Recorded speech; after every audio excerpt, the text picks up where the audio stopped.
Hi, and welcome to our first ever online Young Archaeologists Club session. And today we're going to have a go at some pot making. So hello to all our regular members, and if you're joining us for the first time, welcome. And we hope that you're all happy, safe, and keeping occupied. If you're not a branch member, but you'd like to join, there's some information in the video description below that explains how you can become a member. Now then, there is an information sheet which accompanies this video, and we sent that out to all our branch members. If you haven't got a copy, again, if you look in the video description, there's a link there where you can download the information sheet. Now that information sheet will tell you everything you need to know about this activity. It'll tell you all the materials you need, and there are also some really nice examples of pots and pottery that Gwynedd Archaeological Trust have found and recorded as part of their archaeological work. Now the examples we look at are from Parc Clwb. Now that's a business park near Holyhead on the island of Anglesey. Welsh Government developed this business park, but before they developed the business park, Gwynedd Archaeological Trust went and recorded all the archaeology that was there. And we found loads of amazing archaeology, including, as I mentioned, some really nice examples of Bronze Age and Neolithic pottery. Now we're not going to copy those pots from Parc Clwb when we make our pots, but we will use them as inspiration for our pot making. The pots from Parc Clwb were probably coil pots, so they would have been made by joining together sausages of clay.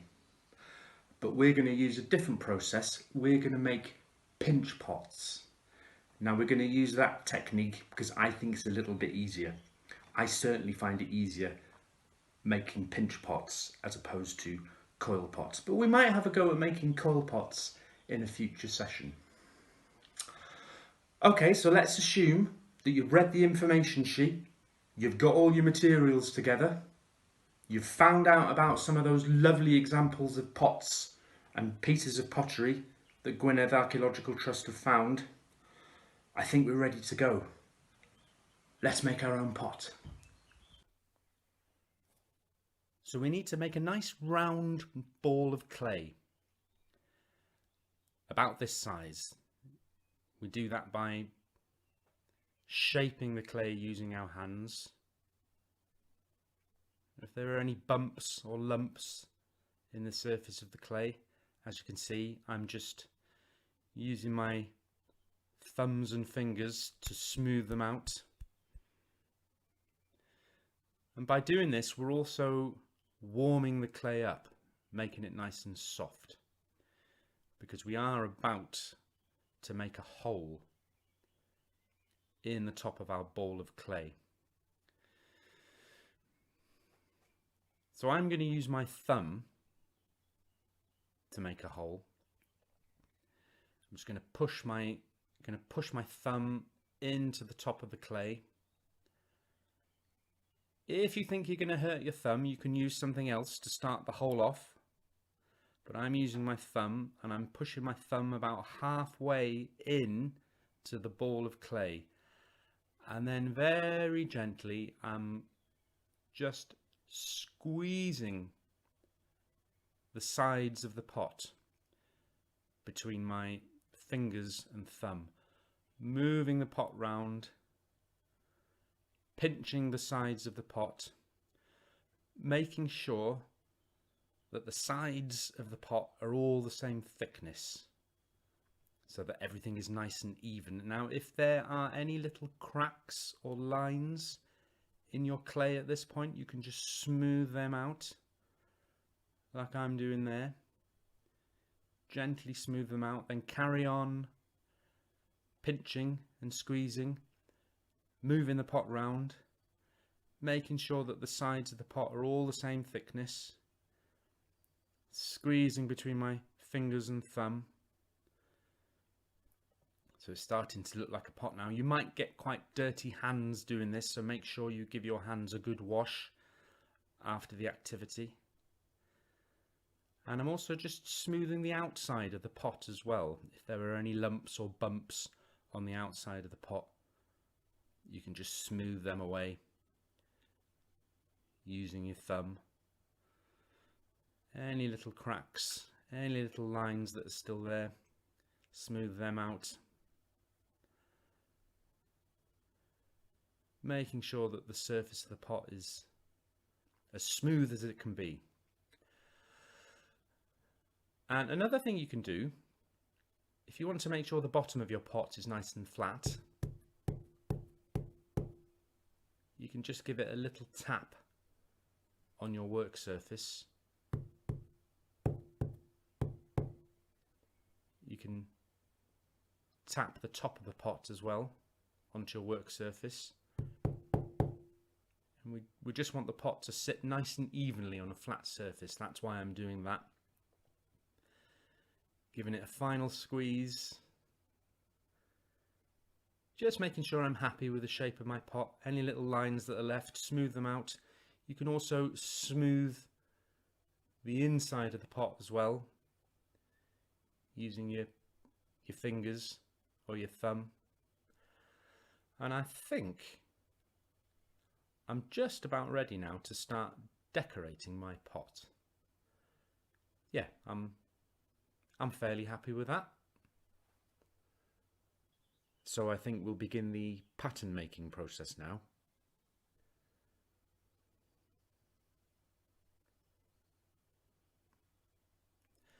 So to begin with, I'm going to use my thumbnail. And I'm going to try and make a nice zigzag pattern all the way around the top of the pot. So I'm just very gently pushing my thumbnail into the surface of the clay, and I'm going to carry on with this pattern all the way around the top of the pot. So there we go, there's that zigzag pattern all the way around the top of the pot. And next I'm going to use this. This is a piece of dead vegetation. It's the stalk of something, I think. Found that in the garden. And I cut it to size. And very carefully, I'm going to push the end into the surface of the clay. And I'm making these sort of bumpy circle shapes in the clay underneath the zigzag. So I've carried on with those bumpy circles all the way around the pot. And next I'm going to use a biro lid, the top of a biro lid. And I'm going to push that into the clay and make these little circles inside the pattern which I made using the piece of vegetation. Again, working my way round the pot. So there we go. I continued with that pattern all the way round the pot. And next I'm going to use the actual biro. I'm going to use the pointy end of the biro, the part you write with. Don't use a biro that's important to anyone though, because you might not be able to write with it afterwards. But I'm just going to use the end of the biro to make these dots inside the circles which I made with the biro lid. So I've worked my way around the pot. I've put dots in all those circles. And next I'm going to use a cockle shell. I found this on the beach, and I'm going to use the bumpy edge of the shell to make these rather nice patterns in the clay. And look at the way I'm just rolling the edge of the shell across the surface of the clay.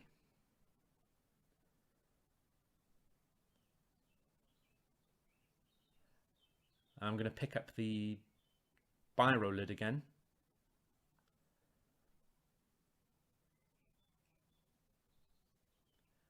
and I'm going to make some more circles in the surface of the clay. Just 3 circles in a line, like that. You don't have to push very hard. The biro lid leaves a nice, neat circle. I'm going to use the actual biro again to just put dots inside the circles, working my way around the pot so that the pattern goes all the way around the pot. This is a piece of slate which I found in the garden, and I'm just going to use a pointy end of the piece of slate to just make 2 marks in the clay, working my way around the pot, continuing the pattern all the way around the pot. And next I think we'll go back to the biro, and I'm going to make a line of dots underneath these circles. Now remember that I'm making all this up as I go along. You don't have to copy us exactly if you don't want to. You can do if you like, but you can be creative, you can be inventive, you can come up with your own designs. The most important thing is that you enjoy taking part in the activity. So back to the piece of vegetation, and I'm just going to put some shapes in here. So just pushing gently into the surface of the clay,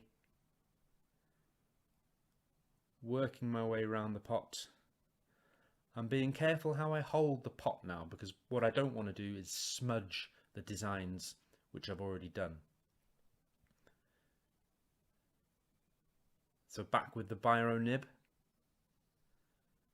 and I'm just putting some dots inside the shapes I made using the piece of vegetation. If you make a mistake, look, I make a deliberate mistake like that, don't worry. If you make a mark that you're not happy with, you can just smooth it out like that using your thumb or your finger.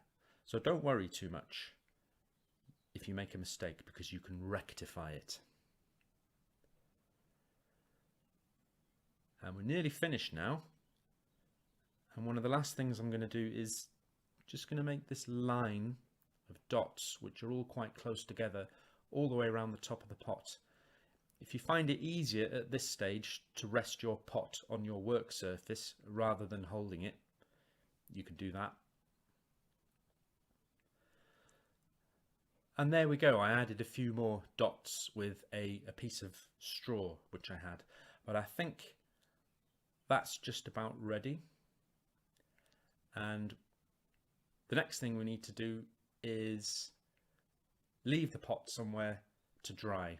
It's air drying clay, so it'll probably take about 1.5 days to dry. So I'm going to leave my pot on my windowsill.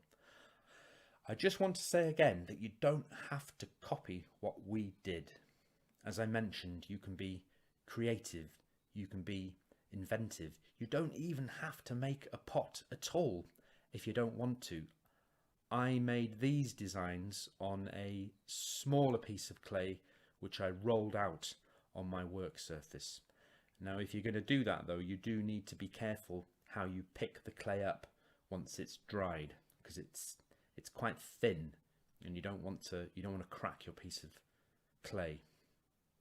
And it's also worth remembering that I used a nice big piece of plastic sheet on my table so that I didn't mark the wood. And you don't have to use the things that we use to make patterns. I made these patterns using the top of a shampoo bottle. Just make sure that you don't use anything sharp or pointy in your pattern making. You don't want to hurt your fingers. Of course, if you don't have any air drying clay or any modelling material, you can improvise. I made this pattern on a piece of blue tack, which I squidged out onto the table. And of course, if you've only got a little bit of modelling material or you're sharing with someone, you could always make a little pot like this. So here's my finished pot.